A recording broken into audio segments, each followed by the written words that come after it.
16 December 2023। बाबा कुचंदी मीठे बच्चे, अविनाशी सर्जन से कुछ भी छिपाना नहीं है। अवज्ञा हो तो क्षमा लेनी है। बाबा जी आम सामने सर्जन रूप अच्छे, अविनाशी डॉक्टर रूप।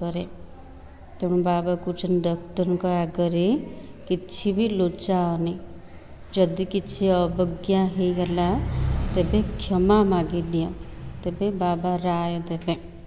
नहीं तो बोझ चढ़ता जाएगा, निंदक बन पड़ेंगे।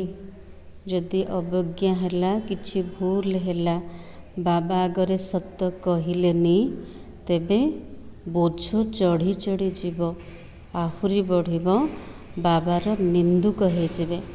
तेणु बाबा आज सावधान देइचंती, सच्चा बाबा आगरे सच्चा होइकी रहिबा, किछि भी लुचेइबानी।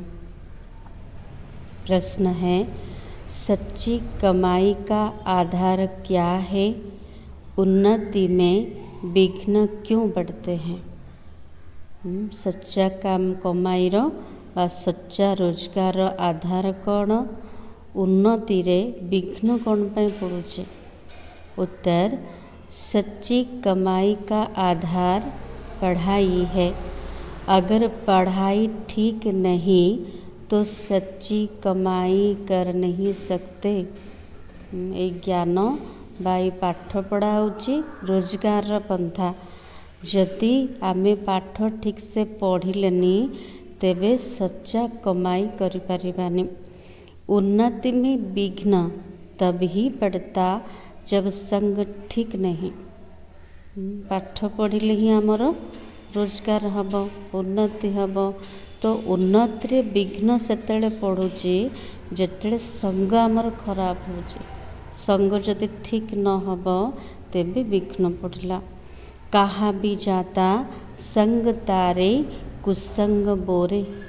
कथार अच्छी, सुसंग उद्धार करिब, कुसंग डुबे के मारिब। संग खराब होगा तो पढ़ेंगे नहीं, नापास हो जाएंगे। तेणु भल संग दरकार। जदि संग खराब थिबो तेबे पाठ पढ़िबेनी, फेल हो जिबे। संग ही एक दो को रसातल में पहुँच देता है। कुसंग कौन करिब? जड़े जन को पूरा तल को नहीं जीव, रसातल को। इसलिए संग दोष से तुम बच्चों को बहुत ही संभाल करनी है। तेणु ज्ञान मार्ग रे बा उन्नतिर मार्ग रे संग दोष ठारो सबु बेले पिला मन को बहुत सावधान रहबार अछि। गीत है, तू प्यार का सागर है। ओम शांति। बेहद के बाप की महिमा बच्चे ही करते हैं। यह भक्ति मार्ग की महिमा। जो गीत सुनिले भक्ति मार्ग र महिमा। तुम सपूत बच्चे अब सम्मुख में बाप की महिमा करते हो। भक्ति मार्ग रे आग सब महिमा करते, किंतु एबे सुपुत्र हो गले। बाबा सम्मुख रे बसचंदी, आमे पिला माने महिमा करचंदी। समझते हो बेहद का बाप आकर हमको ज्ञान दे स्वर्ग का मालिक बना रहे हैं, क्योंकि ज्ञान का सागर वही है। ज्ञान र सागर उठन से पिता तो हमको ज्ञान दे कि स्वर्गर मालिक बनोचंदे। गॉड में नॉलेज है, उसको कहते गॉडली नॉलेज। भगवान को भीतर ज्ञान अच्छी, जाको ज्ञान दाता बोली कहा जाउची, ज्ञान र सागर बोली कहा जाउची। परम पिता परमात्मा नॉलेज देने वाला है, किसको देंगे? यदि से ज्ञान दाता, ज्ञान र सागर, तो ज्ञान कहा को देवे? ज्ञान पिला मन को देवे। जैसे तुम्हारी मम्मा पर गड़े जब नॉलेज नाम रखा हुआ है, मम्मा को ज्ञान र देवी बोली कहा जाउची। तो जब वह जगदम्बा गढ़े जब नॉलेज है, तो उनके बच्चों में भी वही नॉलेज होगी। जदि मम्मा जी की जगतर माँ वर्तमान ज्ञानर देवी अटंती तेबे तांकर पिला मान होचंदी आमे आम भितर मध्य से ज्ञान रहिबा दरकार। गॉडेज ऑफ नॉलेज सरस्वती को गॉड नॉलेज देते, परंतु किस द्वारा देते? जे कि ज्ञानर देवी मम्मा अटंते सरस्वती अटंते तांको भगवान ज्ञान देचंते। हेले कहा द्वारा देले? कहा द्वारा देले? ब्रह्मा को द्वारा। यह बड़ी समझने की बातें हैं। दुनिया नहीं जानती कि जगदम्बा कौन है। जगदम्बा किए, ब्रह्मा किए, ये सब दुनिया वाला जाने नहांते। ये तो बच्चे जानते हैं जगदम्बा एक ही होगी। पिला माने जानी चंदी जे जगदम्बा जणे। नाम बहुत दे दिए, किए तांको सरस्वती कहले, किए तांको दुर्गा कहले, किए लक्ष्मी कहले, किंतु से जणे अटंते। मनुष्य यह जानते नहीं कि यह प्रजापिता ब्रह्मा की मुख वंशावली सरस्वती है। किंतु एक कथा क्या जना ना जे मम्मा होचंदी प्रजापिता ब्रह्मा को मुख वंशावली रचना। उनको नॉलेज देने वाला गॉड फादर है। तांको ज्ञानर देवी बनया वाला, ज्ञान दबा वाला गॉड फादर अटंते। सृष्टि चक्र कैसे बिड़ता है यह नॉलेज गॉड फादर देते। सृष्टि चक्र ज्ञान भी दबा वाला गॉड फादर। बाप ने नॉलेज दी बच्चों को, सरस्वती को कैसे मिली? बाबा तो पिला मान को ज्ञान देले, हेले सरस्वती को केमते मिला? जरूर प्रजापिता ब्रह्मा की मुख वंशावली है, तो परमपिता परमात्मा जो ज्ञान का सागर है उसने इस मुख द्वारा सरस्वती को ज्ञान दिया होगा। परमपिता परमात्मा होचन ज्ञान सागर, से ब्रह्मा को मुख द्वारा सरस्वती को ज्ञान देथिबे। वही ज्ञान फिर औरों को भी दिया होगा। गॉड फादर पढ़ाते हैं तो जरूर गॉड फादर के बच्चे मास्टर गढ़ हुए ना। बाबा हमको केते बड़ो टाइटल देले, आम होचने मास्टर भगवान। वही ज्ञान फिर औरों को दिया होगा, इसलिए नाम रखा हुआ है गॉडेज ऑफ नॉलेज। तेणु आर ना होची ईश्वरीय ज्ञान। बच्चे यह जानते हैं हम और हमारी मम्मा नॉलेज ले रही है ज्ञान सागर के द्वारा। मम्मा को सहित आम पिला माने ज्ञान सागर को द्वारा हमें ज्ञान प्राप्त करते। जिसको गीता का भगवान कहा जाता है, भगवान तो एक है, कोई देवता या मनुष्य भगवान नहीं हो सकता। देवता अनेक, महात्मा अनेक, किंतु परमात्मा जड़े अटंते। अब गॉडेज ऑफ नॉलेज है तो कौन सी नॉलेज होगी? राजयोग की। इसे सहज राज्यों की नॉलेज से गॉडेज ऑफ नॉलेज सरस्वती, फिर गॉडेज ऑफ लक्ष्मी बनती है। ये सहज राजयोगर ज्ञान द्वारा तो सरस्वती ज्ञानर देवी बनते, भविष्यत ज्ञानर धनर देवी। संगम जुगरे ज्ञानर देवी, भविष्यत सत्य जुगरे धनर देवी होचंते। गॉडेज ऑफ नॉलेज की महिमा है तो जरूर बच्चों की भी है।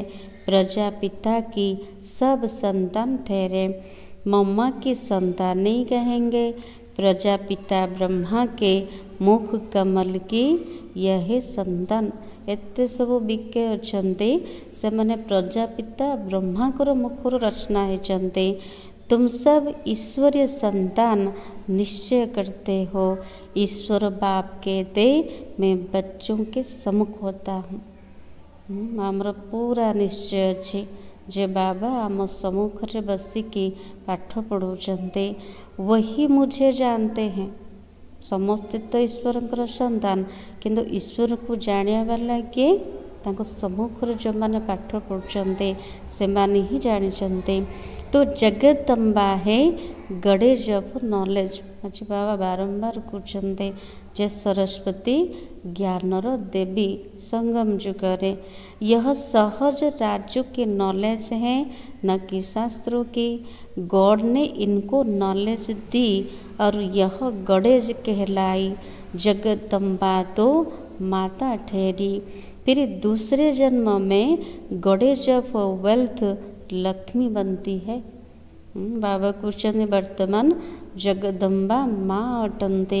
द्वितीय जन्म रे भविष्यत सत्य जुगरे धनर देवी लक्ष्मी बनते, जिससे से मनुष्य भिंग मांगते हैं। अधाकल्प भक्ति मार्ग रे धनर भिक मागुचंते, तो सिद्ध हुआ बाप द्वारा जगदम्बा को राज्यों का वर्षा मिलता है। एथिरु सिद्ध कौन है जे जगदम्बा को बाबा को द्वारा राजयोगर संपत्ति मिलता, उनको गडेज ऑफ नॉलेज कहा जाता है। मामा को ज्ञानर देवी बोली कहा जाउची। नॉलेज सोर्स ऑफ इनकम है। दुनिया भी कहते ज्ञान होची रोजगार पंथा, किंतु इठी आमर सच्चा कमाई होची 21 जन्म पाई। कहा द्वारा? ज्ञान द्वारा, पाठ पढ़ा द्वारा। तेणु सच्चा कमाईर आधार होची पाठ पढ़ा। यह सच्चा कमाई जो सच्चे बाप द्वारा होती है। 21 जन्मर कमाई, सच्चा कमाई जोटा कि सच्चा बाबा द्वारा होची। तुम अब नंबरवार पुरुषार्थ अनुसार सच्ची कमाई कर रहे हो। समस्त पुरुषार्थी नंबरवार अनुसार सच्चा कमाई करते। अगर पढ़ाई नहीं करते तो उनकी सच्ची कमाई नहीं होती। रेगुलर मूल्य शुणा, नियमित बाबा जो प्रकार श्रीमत दौरान से अनुसार चलवा, तेबे आमर रोजगार ठीक हम। जदि पाठ पढ़ुना तेबे सेमानकर सच्चा कमाई हबनी। संग ठीक नहीं होगा तो पढ़ नहीं सकेंगे। पाठ न पढ़िबार कारण है संग दोष, उन्नति नहीं होगी। संग दोष आसले पाठ ठीक रे पढ़िबे नहीं, उन्नति मध्य हबनी। संग तारे कुसंग बोरे, संग खराब होगा पढ़ेंगे नहीं तो नापास हो पिछाड़ी में बैठे रहेंगे। दुनियार स्कूल रे मध्य जदि पिलाटा कुसंग रे आसुची, पाठ ठीक रे पढ़िबनी तो से कोड़ी बसियो जाइके, पछरे जाइके बसिबो। तो एठी मध्य बाबा कहते तो ये पाठ पढ़ा होची सबुठु बड़ मूल्यवान। कहीं पाठ भगवान पाठ पढ़ाते। जदि आम कुसंग आसिकी पढ़ाई को छाड़देले, पाठ पढ़िलेनी, तेबे लास्ट रे गोटे छोट पद मिल, उच्च पद मिलबनी। तो बाप नहीं जानता है, टीचर जानता है इनका क्या कारण है। टीचर को जना अच्छे पिलाटा कौन पाई पछरे बसला, कारण तांको जना अच्छे जे ठीक रे पाठ पढ़ुनथला, किंतु बापा को जना नथिबो। हाँ, इतना बाप जरूर समझेगा कि पढ़ाई कम की है, जरूर खराब संग है जिसके कारण नापास हो पड़ते हैं। बापा को एतिकी जना थिबो जे पाठ पढ़ारे से दुर्बल थिला, कुसंग रे आसिला, से कारण से फेल हो गला। समझो आपस में प्यार है, दोनों नहीं पढ़ते तो एक दो को रस्सा तल में पहुंचा देगा। जो दुई जन सांग थे आपस बहुत स्नेह थे, जड़े जदि पाठ पढ़नी आउ जन कौन कर सी फॉलो कर, तो जड़े जन को कौन कले पूरा रस्सा तल को नहीं गले, पूरा नर्क को चली जीवे। बाप समझते हैं यह पढ़ते नहीं, इनको अलग करना चाहिए। बापा जदि जानवे पिलाटा पाठ पढ़ुनी कौन करेंगे, कुसंग पढ़ी कि जदि पाठ पढ़ुनी ताको अलगा करने चेष्टा करेंगे। तो एठी मध्य बाबा कहते कुसंग प्रति सावधान रुह। पढ़ाई बिगर मनुष्य को कहा जाता है बेसमझ। पढ़ते हैं तो कहेंगे समझदार, भगवान के मत पर नहीं चलते तो कहा जाएगा यह सोतेला बच्चा है। बाबा को चिन्ही देले किंतु मुरली शुणिलेनी, जोग करलेनी, श्रीमतरे चलिलेनी, तेबे बाबा कहबे ये कुपुत्र। परंतु वह अर्थ को नहीं जानते, तुम जानते हो। कोई नहीं पढ़ते तो फिर पतित के पतित ही रह जाएंगे। बाबा कहते बाबार बनी गले जदि पाठ पढ़िलेनी, श्रीमतरे चलिलेनी, तेबे आगुरु जतिक थिले ताठू अधिका हेबे, पतित को पतित रह जाबे, नापास हो भागंती हो जाएंगे। ठीक रे जदि पाठ पढ़िलेनी, कुसंगरे आसिले, तेबे से माने रहिबा असंभव बाबार है कि से माने अधारू हाथ छाड़ी पड़े जेबे। बाबा कहते अहो रावण, तुम हमारे बच्चों को भी हब कर जाते हो। बाबा जिते एमती देखुचंदी, बाबा माया सहित कथा होचंदी। कौन कहउचंदी माया रावण को? मोर पिला मान को पूरा ग्रास कर जाउछु, अपने साथ कितना शक्तिशाली हो, बच्चे शैतान की मत पर चल पड़ते हैं। बाबा रावण को कहउछन तू केते शक्तिशाली अटु, पिला माने शैतान रो मतरे चालिकी पूरा तळु को खसी जाउचंती, श्रीमत पर नहीं चलते। जदि रावण रो वशीभूत हेबे, शैतान रो मतरे चालिबे, तेबे सेठी श्रीमत रे चलिबेनी। अपने साथ प्रण करना चाहिए। क्या प्रण करना है? बाबा कुछ निज सहित प्रण कर, प्रतिज्ञा कर, दृढ़ प्रतिज्ञा। कौन प्रतिज्ञा करिबा? कदम कदम हम बाबा की मत पर चलेंगे। अंडरलाइन करंतो।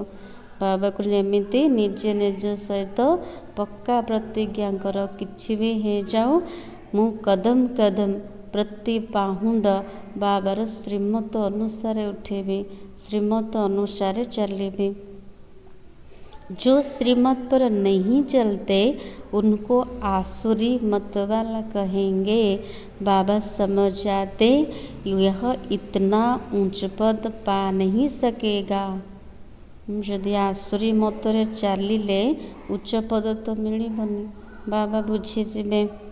किसी को समझा नहीं सकेगा तो कहेंगे रावण के बस है। मत प्रत्येक दिन आसिक शुणुवे, जदि श्रीमत चलु ना तेबे काहाकू बुझे पारिबानी। बाबा कहले जदि काहाकू बुझे पारुन, तार अर्थ होची रावणर वशीभूत अछ, योग नहीं है जो बुद्धि शुद्ध हो जाए। बाबा सहित जदि जोगयुक्त स्थिति नथिबो तेबे बुद्धि शुद्ध हेबनी। बुद्धि का योग भी चाहिए। जेते बुद्धि रे जोग बाबा सहित रहबो तेबे बुद्धि रे शुद्धता आसीबो। ईश्वरीय बच्चों की चलन बड़ी रयल होनी चाहिए। ज्ञान जोग सहित ईश्वरीय बाबा कुछ ईश्वरीय पिला मानकर चलन पूरा रयल हवा दरकार। जमते जाम जन्म लेते ही होशियार राजा कोई हो नहीं सकता। बाबा को गोटे थर तो आम भितर सब किछि ठीक हो जीवनी, परिवर्तन आसबनी, धीरे धीरे हम कि चेष्टा करवा। तो बाबा को चिमती जन्म हो के होशियार राजा होतनी, ताकू योग्य हवा को पड़े। इसी कारण बाबा कहते 5 विकार रूपी रावण पर जीत पानी है। श्रीमत पर, जो श्रीमत पर नहीं चलते तो बाबा कह देते आसुरी मत पर है। बाबा जी श्रीमत पर जोड़ दौरान और सावधानी दौरान जे पिला माने कुसंग प्रति ध्यान दिंतो।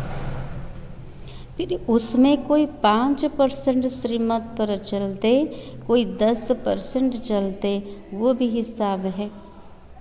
केतिकी श्रीमत चलुचन तार भी हिसाब अच्छी। किए 5% चलुचंदे, किए 10% चलुचंदे, किंतु बाबा कहते पूरा श्रीमत चाल पूरा 100%।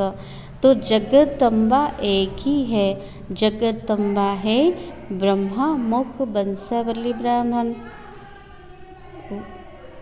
जगदम्बा है ब्रह्मा मुख वंशावली सरस्वती, यह उनका पूरा नाम है।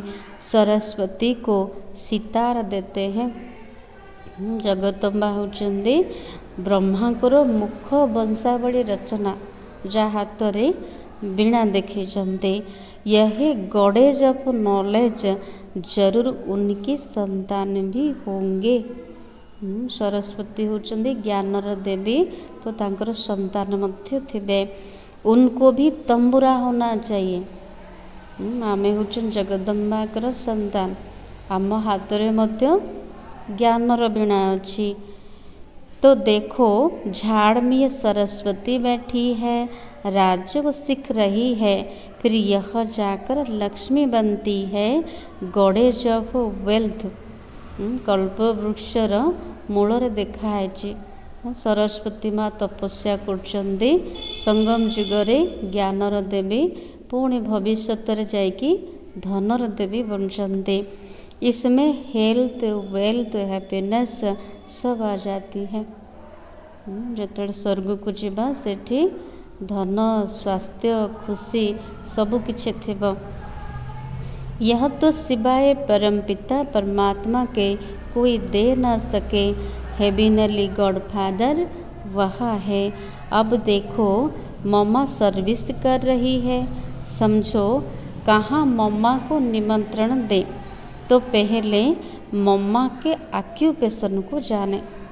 मम्मा ज्ञान भी नंबर 1, सेवार मध्य। मम्मा को जदि के निमंत्रण देवे, बाबा कुछ प्रथमे मम्मा को विषय जानवा दरकार। पहले नॉलेज चाहिए, यह कौन है, दुनिया तो नहीं जानती। बाबा को प्रथम ज्ञान दरकार, जे मम्मा किए, दुनिया जाको जाने नहीं। कहते हैं श्री कृष्ण को गाली मिली, परंतु यह तो हो नहीं सकता, इम्पॉसिबल है। कहते कृष्ण को गाली मिले थिला, बाबा कृष्णटा असंभव। कृष्ण नाम रूपरे से सत्य जुगरे थिले, पवित्र आत्मा, सत्व प्रधान आत्मा, तेणु तांको गाली मिले नथिला। परंतु बाबा कहते सबसे जास्ती गाली खाने वाला शिव बाबा है। सेकेंड नंबर में गाली खाने वाला ब्रह्मा है। सबुठारु गाली खाया वाला होचन शिव बाबा। सेकेंड नंबर अच्छी ब्रह्मा बाबा, श्री कृष्ण और ब्रह्मा। परंतु श्री कृष्ण को गाली दे न सके, श्री कृष्ण ही ब्रह्मा अटंते। ब्रह्मा नाम रूपरे गाली खाऊचंदी, किंतु श्रीकृष्ण नाम रूपरे गाली खाए नांती। मनुष्य को यह पता नहीं, सरस्वती गॉडेज ऑफ नॉलेज भविष्य में राधे बनती है। कहा को भी जड़ा नहीं, सब अलग अलग भावुचंदी। राधा अलगा, लक्ष्मी अलगा, जगदम्बा अलगा, दुर्गा अलगा, किंतु बाबा कहते एबे होचंदी सरस्वती ज्ञानर देवी, जे भविष्यत राधा होचंदी। स्वयंवर बाद लक्ष्मी बनती है, गॉडेज ऑफ वेल्थ। राधा गोटे राजकुमारी, जिते कृष्ण सहित स्वयंवर होची, सेतेले से ना परिवर्तन होची लक्ष्मी ज्ञानर देवी। उनमें हेल्थ वेल्थ हैप्पी सब आ जाता है। सेठी धन स्वास्थ्य खुशी सब किछि। तुमको समझाने का बड़ा नशा चाहिए। बाबा को सेवा करिया पूर्व प्रथमे नशा दरकार। मम्मा कौन है यह समझाना पड़े। बाबा कुछ सेवा कर बुझाओ, जे मम्मा की अटंते। यह है सरस्वती ब्रह्मा की बेटी, मुख वंशावली। भारतवासी कुछ नहीं जानते, नॉलेज है नहीं, अंधश्रद्धा बहुत है। भारत रे बहुत अंधश्रद्धा अच्छी, किंतु जहाँ को पूजा करचंदे ता विषय किछि जाने नांते। ब्लाइंड फेथ में भारतवासी बहुत है। अंधश्रद्धा रे भारतवासी माने अधिक अटंते। पूजा किसकी करते ये भी नहीं जानते। अंधश्रद्धा है ना। आमे कहार पूजा करुचु से किए अटंती जदि न जानिकी करुचंती तेबे अंधश्रद्धा। क्रिश्चियन अपने क्राइस्ट को जानते हैं, सिख लोग जानते हैं गुरु नानक ने सिख धर्म की स्थापना की। क्रिश्चियन माने क्राइस्ट को जानते, सिख माने गुरु नानक को जानते, किंतु हिंदू माने भारतीय माने निजर धर्म को जानी नांते।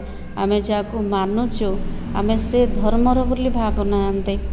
अपनी धर्म स्थापक को जानते हैं, सिर्फ भारतवासी हिंदू नहीं जानते। अंधश्रद्धा से पूजा करते रहते, ऑक्यूपेशन का कुछ भी पता नहीं है। सबु धर्मर आत्मा माने निज निजर धर्म पिता को जानते, धर्म को जानते, किए स्थापना कर जानते, किंतु केवल भारतवासी हिंदू माने जानी नांते। जामे कहार पूजा करचु ता विषय किसी जानी नांते, केवल अंधश्रद्धा रे पूजा करचंते। कल्प की आयु बड़ी करने से कुछ भी समझते नहीं। कल्पर आयुष को बहुत लंबा चौड़ा करदेले, तेणु किसी भी बुझी पारनाहांती। इस्लामी बौद्धि आदि बाद में आए, उन्हों के आगे जरूर यह देवताएं होंगे। सबु धर्म पिता माने द्वापर जुग आसले पर, किंतु ता पूर्वर देवी देवता धर्मर थिले, उन्हों का भी इतना समय होगा। किंतु अधा कल्प पर्यंत गोटे धर्म चलिला, आउ अधा कल्परे धर्मर विस्तार है। अनेक धर्म आसले, किंतु अधा अधा समय चलुची। गोटे धर्म अधा समय चलुची, बाकी अनेक धर्म अधा समय चलुची। इतने और सब धर्मों का आधा कल्प लगता है, और इसी एक धर्म को भी आधा कल्प देना पड़े, लाखों वर्ष तो कह नहीं सकते। तेणु अधा अधा पूरा समान, तेणु लक्ष्य वर्ष कहा जीवनी। तुम जगत अम्बा के मंदिर में जाकर समझाएंगे कि इसी गॉडेज ऑफ नॉलेज को यह नॉलेज किसने दी। बाबा सेवा करने कहते, जगत अम्बाकर मंदिर को जाकि बुझाओ जे आकु जी कहले ज्ञानर देवी, तेबे ज्ञान तांको किए देथिले। ऐसे तो नहीं कहेंगे श्री कृष्ण ने जगदम्बा को नॉलेज दी, एमती तो किए कहबेनी जे श्री कृष्ण जगदम्बा को ज्ञान देथिले। तो ज्ञानदाता होचंदे से बाबा। परंतु यह भी समझा वह सकेंगे जिनकी प्रैक्टिस अच्छी हो। समस्ते बुझे पारिबेनी, सेवा करि पारिबेनी, ता पूर्वरु प्रैक्टिस दरकार। केमिति बुझेबे तार विचार सागर मंथन दरकार। कोई को देह अभिमान बहुत है, एमिति के भाविबानी जे मु भी बुझे पारिबी। जदि का भितर अभिमान थिबो तेबे भी सेवा हो पारिबनी। कोई ना कोई मित्र संबंधी आदि याद पड़ते रहते हैं। यदि का भितर देह अभिमान थिबो, कई ना कई मित्र संबंधी मन पड़ुथिबे, तो सेठी सेवा हो पारिबनी। बाप कहते औरों को याद करेंगे तो मेरी याद भूल जाएंगे। जदि देहधारी मान को मन पकेले तेबे बाबार याद तोड़ी जीव। तुम गाते भी हो और संग तोड़ एक संग जोड़ेंगे। बाबा मने पकई दूचंदी। आमे गायन करथले जे सबु संग कटेकी जनक सहित संग जोड़िबो। बाबा कहते वो तो अब यहाँ बैठे हैं, जार गायन करथले एबे से सामना रे बसचंते। बाबा हम आपके हैं, आपकी मत पर चलेंगे, ऐसा कोई कर्म नहीं करेंगे जिसमें नाम बदनाम हो। बाबा कुछ निमती पक्का प्रतिज्ञा कर जे बाबा मु आपणकर अटे, आपणक मतरे चलिबी, एमिति कौनसी कर्म न हो बा एमिति कर्म केबे भी करिबिनी जाद्वारा नाम बदनाम हबो। जब तक कोई समझे तब तक गाली देते रहते हैं। जते पर्यंत ब्रह्मा कुमारी मान को चिन्ह ना ए संस्थार उद्देश्य कौन जानी ना तेबे गाड़ी करथिबे। एबे तो सब सहज हो गलानी। तो समस्ते ऑफर कर आम घर को आस, आमको मध्य बुझाओ। तो बाबा कहते बहुत बच्चे ऐसे ऐसे काम करते हैं जिससे नाम बदनाम होता है। बाबा को पिला मान को भीतर भी एमिति पिला अच्छी जो माने एमिति किछि कुकर्म करछंदी जद्वारा बाबार नाम भला हवा परिवर्ते बदनाम होचे। जब तक कोई समझे तब तक गाली देते रहते, नाम भी तो बाला हुआ है, आहो प्रभु तेरी लीला गाई है ना। एबे तो ब्रह्मा कुमारी माने प्रत्यक्ष हो गले, केवल प्रत्यक्ष करिवार अछि बाबा को एमती गायन करछंदे, हे प्रभु तोर लीला। परंतु बच्चे समझ सकते हैं और कोई जानता नहीं प्रभुंकर कौन लीला चली पिला माने ही जानते। बाप कहते बच्चे मैं तो निष्काम सेवा करता हूँ, कौन सी कामना नहीं, कौन सी इच्छा नहीं, से जड़े जे कि बाबा अटंते जे पिला मानकर निष्काम सेवा करछंदे। अपकारियों पर भी उपकार करता हूँ, एटा केवल भगवान ही करें, कौन सी मनीष पाखे ये ताकत नहीं जो अपकारी ऊपर उपकार कर। भारत को सोने की चिड़िया बनाता हूँ, नंबर 1 उपकार करने वाला हूँ। बाबा कहते मो नंबर 1 उपकार करिया वाला निष्काम सेवाधारी, भारत को सुनार चढ़ई बनाऊे। परंतु मनुष्य मुझे सर्वव्यापी कहा बहुत गाली देते हैं। बाबा को देख मु केते बड़ सेवा कर, भारत को सुनार चढ़ई बन दूची, अपकारी उपर उपकार करुचे, हेले भी मनीष मते सर्वव्यापी कहीकि गाली दौरान। मैं तो तुम बच्चों को नॉलेज देता हूँ, बाबा कृष्ण पिला मान को ज्ञान दूची। तो इसे ज्ञान यज्ञ में आसुरी संप्रदाय के विघ्न बहुत पड़ते हैं। बाप तो समझाते जो बच्चे अच्छी तरह नहीं समझते उनके कारण ही किचड़ा पड़ता है। अंडरलाइन बाबा कहते तो यही ज्ञान यज्ञ रे आसुरी संप्रदाय विघ्न बहुत पड़ुछ। बाबा कृष्ण विघ्न किए पकाउछंदे जो माने ज्ञान को ठीक रे बुझी पारु नाहंती, तो बाबा कहते सेमानको कारण ही विघ्न पड़ुछि। बाप तो समझाते जो बच्चे अच्छी तरह नहीं समझते उनके कारण ही किचड़ा पड़ता है, ग्लानि कराते हैं। भले कि न बुझले यज्ञ रे विघ्न पकाउछंदे, बाबा निंदा करोछंदे। कई बच्चे तो बहुत अच्छी सर्विस करते, कई डिसर्विस भी करते हैं। केते पिला भल सेवा करछंदे, मनेकर निश्चय बुद्धि हेले तापर कौन सी कारणरू संशय बुद्धि बाबार हाथ छाड़ी गले तो से निजर दोष तो कहबेनि ना, कौन करेंगे ग्लानि कले बाबार। से भाई भौणी मैंने एमती सेमती होचे निंदा करेले अर्थ डिसर्विस करेले।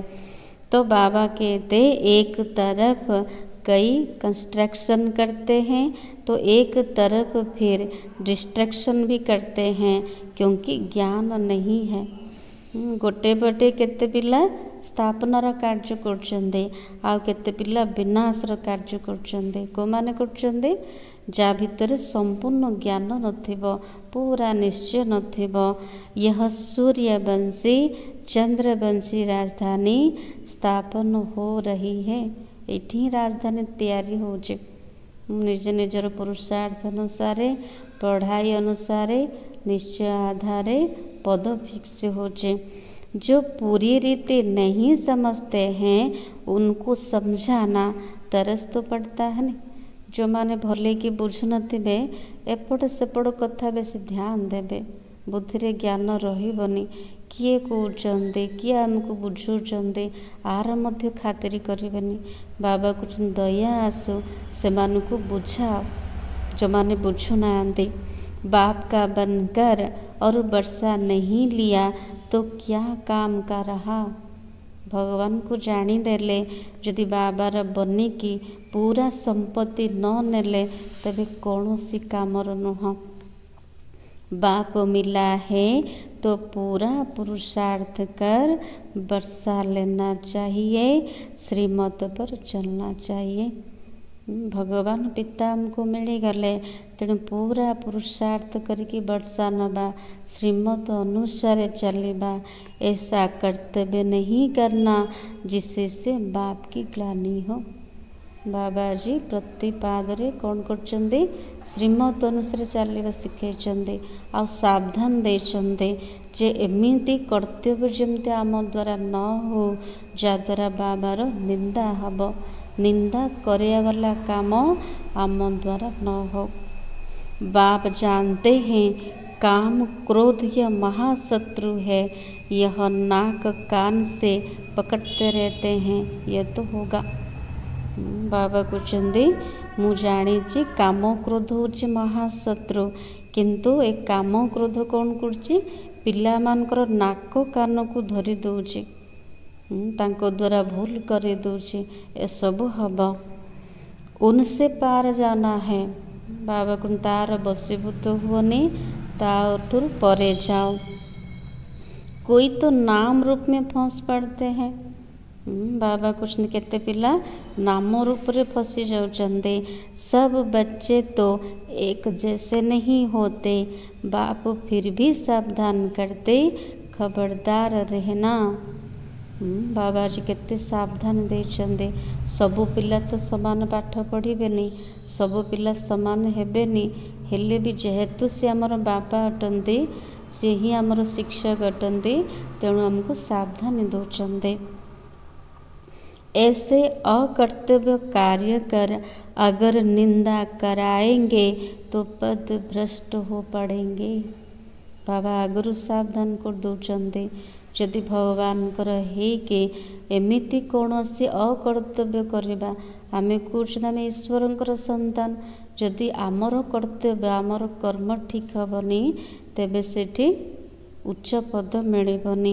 रुस्तम के साथ माया भी रुस्तम हो लड़ेगी। आमे जेते शक्तिशाली हवा माया मध्य शक्तिशाली की लड़ाई करिबा, किंतु डरिबार नाई, आमर ही जीत हवा। बाप को याद करते करते माया का तूफान कहाँ ले जाता है, समस्तकर अनुभव अच्छी। बाबा को मन पकाइबा बसुचंदे, ता भितरे माया कोठी ना कोठी उड़े कि नहीं जाउछ, बुद्धि जोग पूरा कटे दौचे। बच्चे कोई सच बताते नहीं हैं, मायार तूफान पूरा कोठी ना कोठी नहीं जाउची, किंतु पिला माने सत्य कथा कहनांती, राय भी नहीं लेते। जदि सत्य कहलेनी लुचेले तो बाबा को सेटा बढ़िबो। तेणु सत्य कुह, बाबा ठारो राय नियो, निजको सुधार। ऐसे नहीं, अविनाशी सर्जन से कुछ भी छिपाना नहीं है। डॉक्टर पाखु जीवे, जदि बीमारी लुचेबे तबे मेडिसिन ठीक रे हबनी। तेणु बाबा कहते मु होची अविनाशी सर्जन, जे कि आत्मा मानकर डॉक्टर। तेणु बाबा आगरे बीमारी को लुचेबानी। अगर बताते नहीं तो और ही गंदे हो जाते। जदि बाबा अगर सत्यटा को लुचेले तेबे आहुरी पतित हो जाबा। ऐसे नहीं, बाबा तो जानी जाननहार है, सब समझते हैं। बाबा को नहीं भूल भ्रम रे रुहनी। बाबा तो सर्वज्ञ अटंती, बाबा सब किछि जानिचंती, किंतु आमको कहबाकू पड़िबो। जेमती डॉक्टर सब बीमारी विषय जना अछि तो आमको कहबाकू पड़ुछि ना, सेमती बाबा को मध्य निजर भूलटा को आगरे रखिबार अछि। तो बाबा कहते नहीं, तुम जो अवज्ञा करते हो वह आकर बताओ, शिव बाबा मेरे से यह भूल हुई है, क्षमा चाहता हूँ। एमती शिक्षक कोठी मिले भगवान का भली। बाबा कहते शिखौचंद सब केमिति सब भूल को क्षमा करिवार, केमती बाबा सहित कथा हबार। तो ये बाबा कुछ जदि किसी अवज्ञा करुच तेबे बाबा आगे आसिक सत कुह। बाबा ठारू क्षमा नियो। क्षमा नहीं लेते तो भूले होती रहेगी। जदि सत कहीकि बाबा को क्षमा मागी लेनी, निजको सुधारी लेनी, तेबे कौन हम आम द्वारा आउरी भूल हम, अभ्यास हो। तो बाबा कहते गोया अपने सिर पर पाप चढ़ाते रहते, निजर ही नुकसान हम। जेते लुचेबा भूल को से तो बढ़िब, मुंड उपर आउरी पापर बोझा चढ़िब, सेटा अभ्यास हो।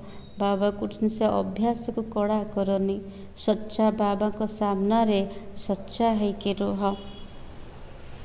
बाप तो समझाते कल्प कल्पांतर के लिए अपने पद को भ्रष्ट ना करो। बाबा केते स्नेह करचंदे, तेणु बाबा चाहूचंदे मोर पिला माने कल्प कल्पांतर पाई श्रेष्ठ पद पांतु, भ्रष्ट नुह। अगर अभी ऊंच पद नहीं बनाएंगे तो कल्प कल्पांतर ऐसा हाल होगा। बाबा को थरे मात्र चांस मिलुଛି। जदि वर्तमान आम निजर पोस्ट को निजर श्रेष्ठ पद को बनई देले पुरुषार्थ आधार, तेरे कल्प कल्पांतर पाई फिक्स हो। यह नॉलेज है। बाबा को एटा ज्ञान कथा। बाबा जानता है कल्प पहले मुआफिक राज्य स्थापन हो रही है। बाप दादा जास्ती समझ सकते, यह फिर भी मुरबी बच्चा है। मुरबी बच्चा किए? बाबार मुरबी पिला होचंदे ब्रह्मा बाबा। माताओं की महिमा बढ़ानी है, माताओं को आगे रखा जाता है। बाबा कुछ ने माता मानकर महिमा कर, माता मान को ही आगे रख। गोपों को समझाते हैं, उनको आगे ले आओ। गोप माने अर्थ भाई माने। बाबा भाई मान को कहते माता मान को आगे रख। गोप भी बहुत सर्विस कर सकते हैं, भले बाबा माता मान को आगे रखिछंदी, किंतु भाई माने मध्य सेवा करि परिबे, बहुत सेवा। चित्र लेकर समझाओ, ऊंचे ते ऊंच यह भगवान है। बाबा कुछ ने भाई मान को चित्र नहीं कि जाओ सेवा कर। प्रथमे परमात्मा कर परिचय दिय, जे ये होचंदे सबुठार ऊंचा समस्तंकर ईश्वर। फिर है त्रिमूर्ति ब्रह्मा विष्णु शंकर। प्रथमे शिव बाबार परिचय दिय, तापर त्रिमूर्तिर चित्र ब्रह्मा विष्णु शंकर। उनमें भी ऊंच कौन है? बाबा कुछ चित्र देखी पचार। तीन मूर्ति भितर ऊंचा किए? किसका नाम है? सब कहेंगे प्रजापिता ब्रह्मा। तीन जन भितर ऊंचा किए? समस्ते कहे प्रजापिता ब्रह्मा, जिसके द्वारा वर्षा मिलता है। सत्य जुगर जो बादशाह संपत्ति मिलुची प्रजापिता ब्रह्मा का द्वारा। शंकर व विष्णु को पिता नहीं कहेंगे, ब्रह्मा को ही पिता बोली कहते। शंकर पिता, विष्णु पिता, शोभा ही पाऊनी। उनमें कोई वर्षा नहीं मिलता, ना विष्णु को द्वारा मिलुची ना शंकर को द्वारा मिलुची। वर्षा मिलुची ब्रह्मा को द्वारा। तो बाबा कहते प्रजापिता ब्रह्मा इनको कहा जाता। इनसे क्या वर्षा मिलता है? ब्रह्मा है शिव बाबा का बच्चा, शिव बाबा है ज्ञान का सागर, हेवन स्थापन करने वाला। ब्रह्मा होचंदी शिव बाबा संतान, शिव बाबा होचंदी ज्ञान सागर, स्वर्गर रचयिता। तो जरूर हेवन के लिए शिक्षा मिलती है। जदि से स्वर्गर रचयिता, स्वर्ग को जीवा पाई शिक्षा मिलुची, यह राज्यों के लिए मत है। बाबा जो श्रीमत दौरान राजयोगर ब्रह्मा द्वारा बाप श्रीमत देते। बाबा प्रत्येक दिन मूल्य हमको श्रीमत दौरान ब्रह्मा को द्वारा। यही देवता बनने के लिए बाबार श्रीमत देवी देवता बनाऊँची। ब्रह्मा कुमारी सो Shri Lakshmi goddess of wealth. जे संगम जुगर ब्रह्मा कुमारी मम्मा बनी सी भविष्य रे ज्ञानर देवी बनी वह ब्राह्मण वह देवी देवता जोटा कि साधारण देखा सेटा हूँ ब्राह्मणर चित्र जोड़ा अलंकार पिंधुचंते सेटा हूँ देवी देवतार चित्र। निराकारी दुनिया में सब आत्माएं हैं, बच्चों को समझाते तो बहुत है परंतु समझने वाले कोई समझे। बाबा कृष्ण पिला मन को बहुत बुझाऊे किंतु बुझीवा वाला ही बुझीपारे। मनुष्य तो ब्लाइंड फेथ से सन्यासी गुरु के फॉलोअर्स बनते, उनसे क्या मिलेगा ये भी नहीं जानते। जो माने शिष्य बनुचंते जार तांको भी जଣା नहीं, अंधश्रद्धार सहित गुरु बनैले किंतु तांको ठारो कौन प्राप्ति हेबो एक कथा मध्य जानी नाहंती। टीचर तो फिर भी जानते हैं कि पदवी पाएंगे, बाकी जिसके फॉलोअर्स बनते उनसे क्या प्राप्ति है कुछ भी नहीं जानते। यही अंधश्रद्धा, फॉलोअर्स तो है ही नहीं। से तो सन्यासी फॉलोअर बोली कहते किंतु से माने कौन सन्यासी हेले कि शुणिले घर को पड़ेले हेले किमती फॉलोअर हेले। न वह बनाते न तुम उनके जैसा बनते हो। बाबा कुन से माने निज समान बन पार्छन्ते ना आमे सेमानक भलिया बनुचंते। एम ऑब्जेक्ट क्या है कुछ भी नहीं जानते। लक्ष्य उद्देश्य कौन किछि भी जाने नाहंते किंतु आम सामने लक्ष्य उद्देश्य अच्छे कौन प्राप्ति होची सेटा मध्य जानिचंते। केते जन्म पे प्राप्ति होची 21 जन्मर प्राप्ति तार आधार होची पाठ पढ़ा। अच्छा मीठे मीठे सिकिला थे बच्चों प्रति माता पिता बाप दादा का याद प्यार और गुड मॉर्निंग। रूहानी बाप की रूहानी बच्चों को नमस्ते। हम रूहानी बच्चों की रूहानी बाप दादा को याद प्यार और नमस्ते। धारणा के लिए मुख्य सर तो बाबा जी कौन कहले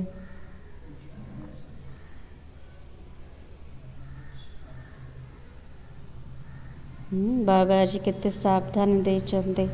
बाबा रहिला परे बाबा ठारू जदि पूरा संपत्ति न नेले श्रीमत रे न चलिले कौनसी कामर नाई।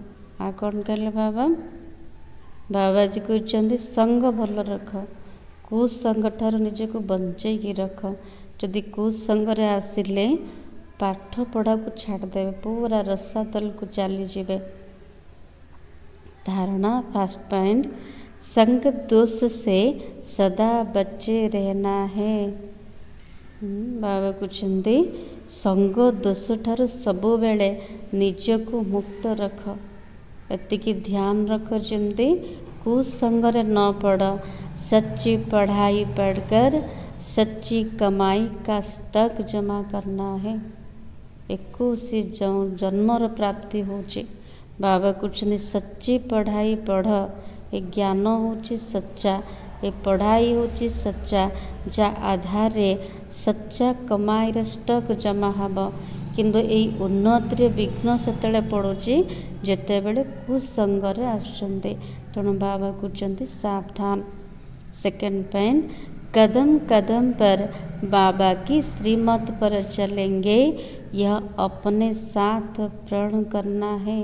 किछि भी है जाओ बाबा को निजे निज सहित पक्का प्रण कर, दृढ़ प्रतिज्ञा कर जे मु कदम कदम बाबार श्रीमत रे ही चलिबी।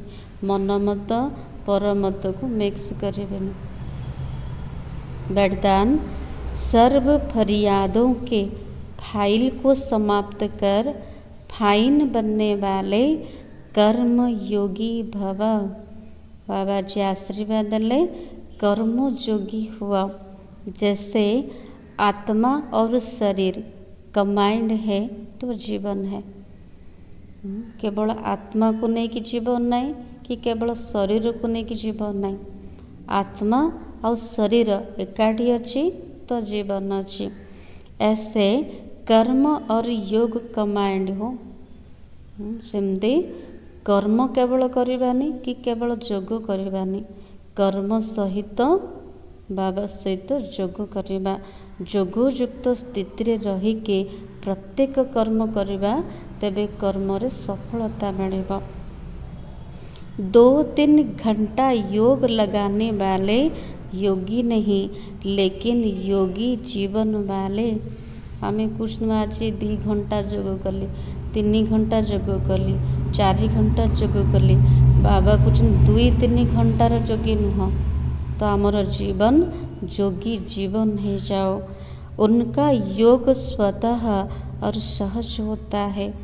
जदि आमर जीवन को जोगी जीवन बने देले, तेबे आमर जोग सहज स्वतः हो जीव। जोग लगाई पड़बनी, मेहनत करिया पड़बनी। उनका योग टूटता नहीं है जो मेहनत करनी पड़े। जदि आमर जीवन ही जोगी जीवन हो गला, तेबे जोग तो सहज हो गला। जोग कटिबार नाई कि ताकू जोड़ीबा पाई मेहनत करिबार नाई। उन्हें कोई भी फरियाद करने की आवश्यकता नहीं है।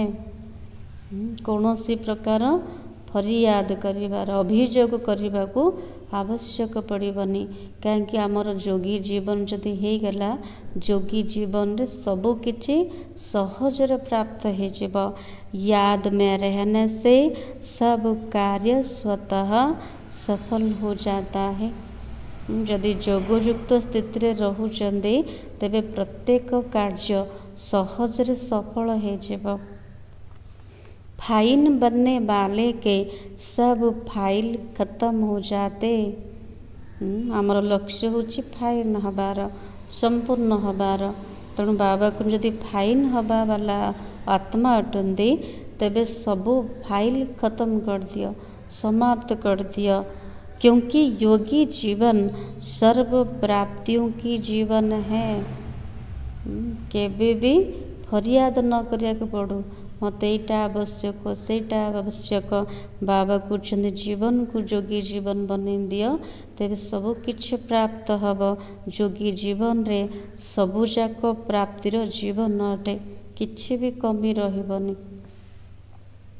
स्लोगन: हर समय करावन हार, बाप याद रहे तो निरंतर योगी बन जाएंगे।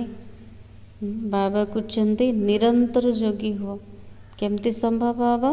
जदि सबु बेले करिबा वाला बाबार स्मृति रोची, बाबा करूचंदी, बाबार सबु किछि, बाबार कार्य, बाबार सेवा।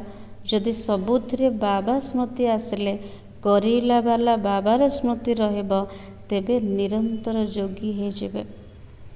तेणु आजिर समान होची मैं कर्म योगी हूँ। कर्म करने सहित जोगयुक्त स्थिति रहो, तेबे बाबा कहते निरंतर योगी हो पारे। जोगु बाबा कहते जोग लगाई मेहनत करनी, जोगी जीवन बनाओ, तेबे सबु प्राप्तिर जीवन को अनुभूति करेंगे। भरपूर तार जीवन अनुभूति हब, जीवन रे किछि भी कमी फील हबनी। आजिर सार थिला मीठे बच्चे, अविनाशी सर्जन से कुछ भी छिपाना नहीं है। अवज्ञा हो तो क्षमा लेनी है, नहीं तो बोझ चढ़ता जाएगा, निंदक बन पड़ेंगे। बाबाजी डॉक्टर रूप रे थिले, तेणु सावधान देइछन्ते। अविनाशी सर्जन का आगे किछि भी लुचैबानी। जदि अवज्ञा हो गला, भूल हो गला, बाबा को सत्य जाने की क्षमा नबा। क्षमा नबा अर्थ से भूल जमते द्वितीय न हो, ता प्रति सावधान हवा। जदि लुचुचंती भूल को जनइलेनी, तेबे सी आउरी बढ़ी चलिबो, बाबार निंदुक हो जिवे। तेणु बाबा को एमती कौन से अकर्तव्य करनी जद्वारा बाबार निंदा हब। अव्यक्त इशारा: सदा याद रखो मैं पूज्य आत्मा हूँ। पूज्य आत्मा अर्थात सदा पवित्र। आमर आदि स्वरूप कौन थिला? देवतार स्वरूप पूज्य आत्मा अटंते। तो बाबा को सबु बेले स्मृति रे रख जे मु पूज्य आत्मा अटे। पूज्य आत्मा अर्थात सदा पवित्र, कभी भी दैहिक दृष्टि न हो। जदि सबु बेले समान रो अभ्यास करछन्ते मु पूज्य आत्मा अटे, पवित्र आत्मा अटे, तेबे आमर दृष्टि देह प्रति जीवनी, दैहिक दृष्टि समाप्त हो जीव। इसमें दूसरे को दोषी बनाकर स्वयं को अलबेला मत बनाओ। बाबा कुछ निजर दोष बोली भाव, अन्य मान को दोषी बनैकी निजको अवहेला करनी। मनसा संकल्प में भी किसी देहधारी के झुकाव में आना लगाव का निशानी है। यदि मनर संकल्प रे भी कौनसी देहधारी प्रति आमर झुकाव गला, लगाव अच्छी, तेबे सेटा लगावर निशानी अटे। यह महापाप। यदि मनर संकल्प रे कौनसी देहधारी प्रति झुकाव रे आसुचंदी, एटा होची लगावर लक्षण, एटा होची सबुठु बड़ महापाप। तो सेवा के संबंध में आते हुए इसी महापाप से मुक्त रहो। तेणु बाबा कहते मनर झुकाव रे आसनी, दृष्टि आमर देह प्रति न जाओ। तेणु ए महापाप आमे मुक्त हो पारिबा। आमे सेवा करिबा, सेवार संबंध रे आसीबा, ना कार देह प्रति दृष्टि जाओ, ना मनरे किछि का प्रति झुकाव रहो, ना लगाव रहो। ओम शांति।